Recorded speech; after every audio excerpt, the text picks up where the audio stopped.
Welcome back to the news at 10. Let's check in on the State Collation Center in Bayelsa State for more announcements of results as they keep coming in. And the first time in the Collation Center where everybody is very, very okay with the results. In every contest, one person must win an election.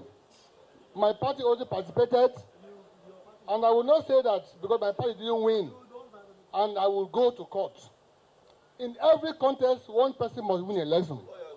We are all Bayelsans, and in as much as we are all part of this process, I want to commend the process, and as other speakers said previously, there have not been other crises across Bayelsa State.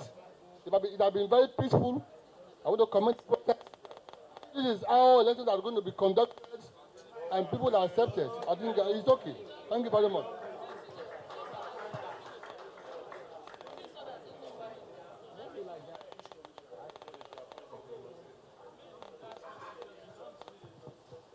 Good evening, everybody here present. My name is His Highness Gwegwe Righteous Okpeibi, Agent SNC. In fact, I want to still commend everybody here present, the INEC, the military people, and I'm here to say that this land of the Piatisa, the land of Bayelsa State, is happy with all of us, with you. The pensioners are happy. The civil servants, the market women, they're all happy. They're watching us out there. They're all happy with this process. They're happy with the conduction of this election. Thank you. You have been listening to comments by party agents at the Collation Center in Yenagoa. We're still expecting more results. We're still expecting the final results for elections in that state. And we'll bring them to you as soon as we get them.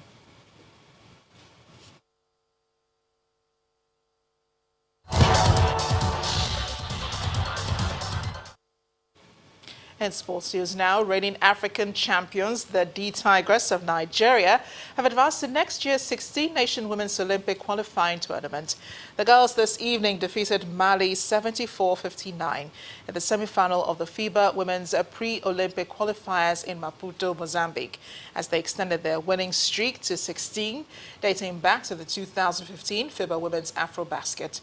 Adora Elono is the top performer for Nigeria in the clash with 12 points, 9 rebounds, and 1 assist. The 16 qualified teams will be split into 4 groups who will then battle for spots at the Tokyo 2020 Olympic Games. Belgium, China, France, and Serbia have been awarded the hosting rights of the Women's Olympic qualifying tournament from February 6th to 9th, 2020. Meanwhile, the Super Eagles of Nigeria have maintained their perfect run at the 2021 Africa Cup of Nations qualifiers, all thanks to a 4-2 win over Lesotho in Maseru.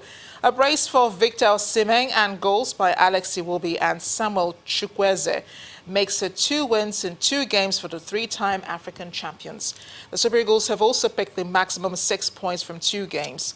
The Super Eagles will resume the 2021 AFCON qualifiers early next year with home matches against Lesotho and Sierra Leone, and will be completed by trips to Sierra Leone and Benin Republic in the final phase of the qualifying series.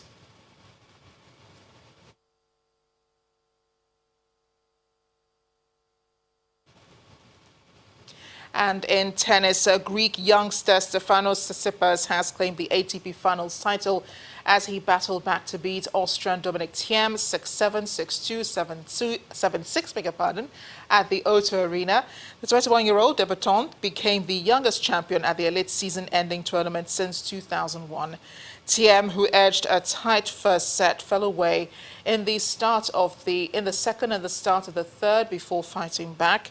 But Tsitsipas forced a tiebreak and then won it at a raucous O2 Arena.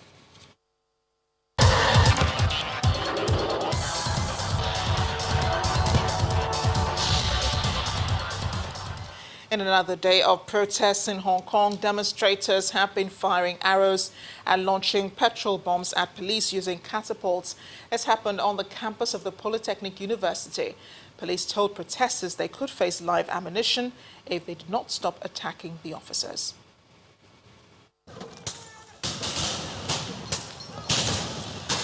Demonstrators who have become emboldened with each protest shot arrows and hurled petrol bombs from the barricaded university at police, who fired tear gas and water cannon in response.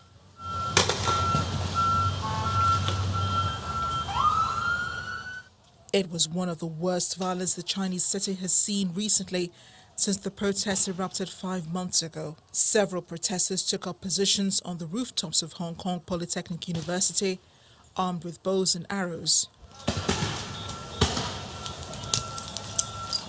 Police said a media liaison officer was treated in hospital after being hit by an arrow in the leg, and another officer's visor was struck by a metal ball, although he was not hurt. Police were, however, forced to retreat when the protests became more intense. The campus is the last of 5 universities to be occupied by activists who have used the site as a base to block the Cross Harbour Tunnel, which connects Kowloon to Hong Kong Island.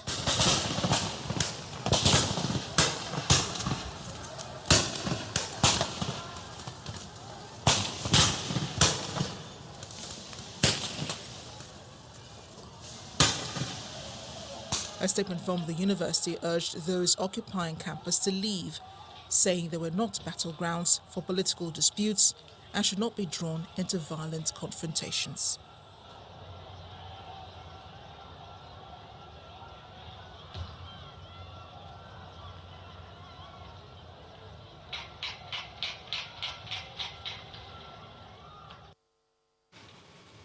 And in Sri Lanka, Gotabaya Rajapaksa, the country's former wartime defense chief, has won its presidential election. Official results show the 70-year-old took 52.25% of the vote, while his rival, Sajit Premadasa, has conceded. Rajapaksa was the clear victor in Sinhalese majority areas, while Mr. Premadasa scored better in the Tamil-denominated north. Mr. Rajapaksa, who has positioned himself as a strong figure who can assure Sri Lankan security, is a highly controversial figure among the country's 2 million Tamils. He and his brother Mahinda Rajapaksa, the former president, spearheaded the defeat of separatist Tamil Tiger rebels in 2009 and in decades-long war in which at least 100,000 people died.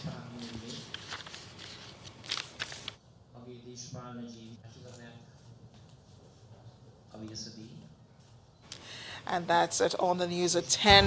But before we go, a recap of the headlines.